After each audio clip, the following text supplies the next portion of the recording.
Hi guys, today's lesson we are going to continue working with quadrilaterals.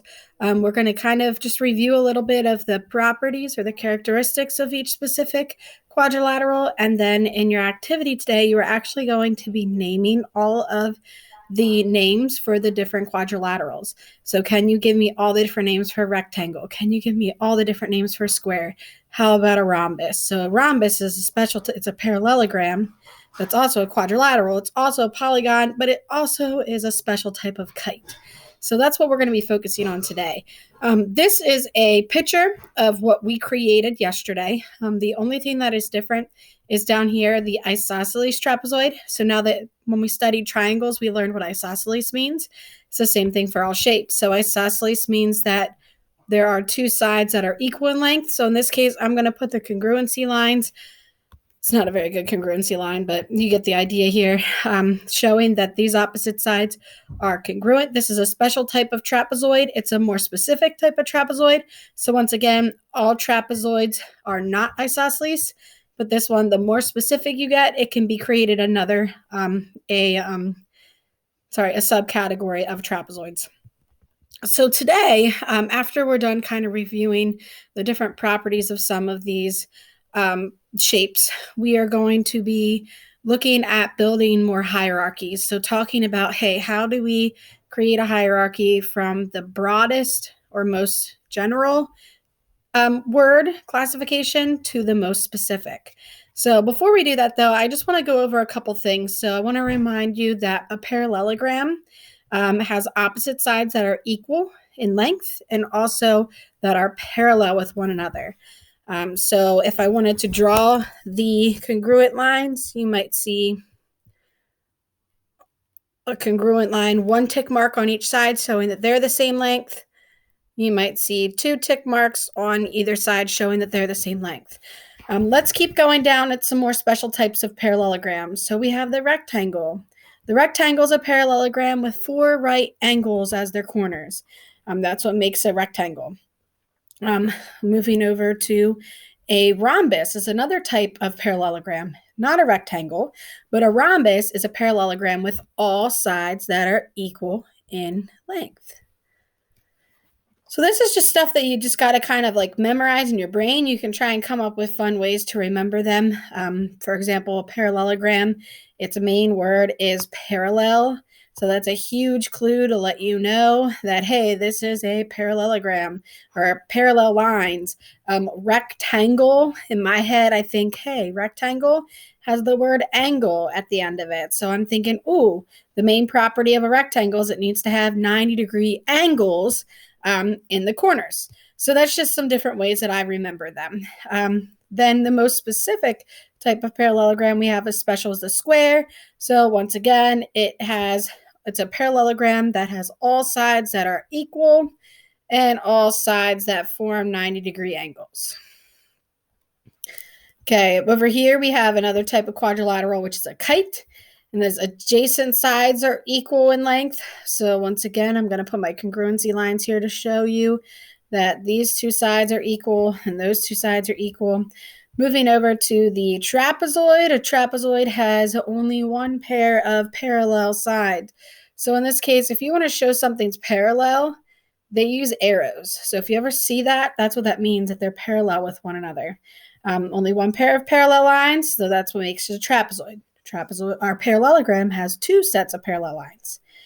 And then the isosceles trapezoid is just a special type of trapezoid that has two sides that are equal in length. So that's just a little bit of a review, and we're going to be practicing today. Your lesson is going to be focused on that. You're going to be creating or actually filling in the rest of the names for the different quadrilaterals.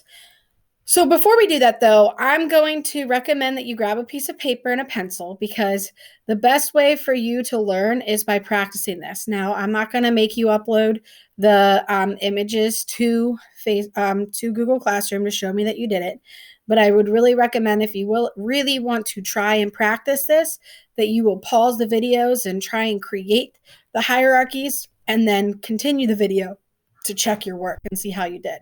So I'm going to kind of walk you through this one. There's going to be 4 different hierarchies for you to create. And I'm going to walk you through this one. So once again, a hierarchy is going to be from the most general definition up at the top until it gets to the most specific. So let's look at all the words we have first. We have square, rectangle, rhombus, polygon, and quadrilateral. So I got to know a little bit about these words and what they mean in order to figure out how they relate in a hierarchy. So first off, the most specific name is going, or category is going to be polygon. So all of these are examples of polygons, which is why I knew that that one's going to go on top. Now I need to figure out the next most general. And in this case, a square, a rectangle, and a rhombus, they're all examples of quadrilaterals. So the next category I'm going to use is all right, now I'm left with square, rectangle, and rhombus. So I need to figure out, are any of them same characteristics? How can I split this apart? I know that a rectangle and rhombus are not the same thing, but they both follow underneath the quadrilateral. So I'm going to go ahead and write both of them underneath as a subcategory of quadrilateral. So notice how I drew two lines off of quadrilateral because I'm showing that these are two separate subcategories. So I did rhombus and I did rectangle. The last word I have is square. So once again, if I look back at my properties that I remember, a square is a special type of rectangle because it has all sides that are equal. And it's also a special type of rhombus because it's a rhombus with 4 90-degree angles. So in this case, I'm going to put my square in the middle here, and I'm going to draw connecting lines from both the rectangle and the rhombus. Because a square is a rhombus, it's also a rectangle. It follows underneath the quadrilateral, which all falls underneath the umbrella of polygon. So that's kind of the process of these. So now I have 3 more that we're going to do.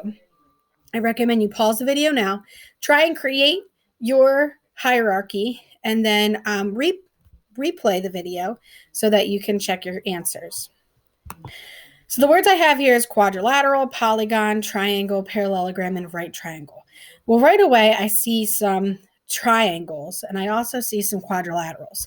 So in my brain, I'm thinking that this is going to have to be some different categories. They're not going to be in the same category, but they all fall underneath the umbrella of a polygon. So I'm going to go ahead and start at the top with polygon. Okay. So I know that a triangle and a quadrilateral are both subcategories of polygon, but they're not underneath one another because a quadrilateral has exactly 4 sides, a triangle has exactly 3 sides. So we have quadrilateral, we have polygon, we have triangle. We're left with parallelogram and right triangle. Well, if you look at the subcategories, a right triangle is going to fall underneath I'm going to just make it quicker. The triangle. It's a specific type of triangle, so it's a subcategory. And then a parallelogram is a special type of quadrilateral. So that's going to fall underneath the quadrilateral. So here is our hierarchy using these shapes. Here's another one. So once again, go ahead and pause your video, see if you can create the hierarchy, and then play to reveal the answer. So I have quadrilateral, triangle, octagon, pentagon, square, and polygon. Okay, so I know the most specific here I have is a polygon because a polygon is a shape with at least 3 sides.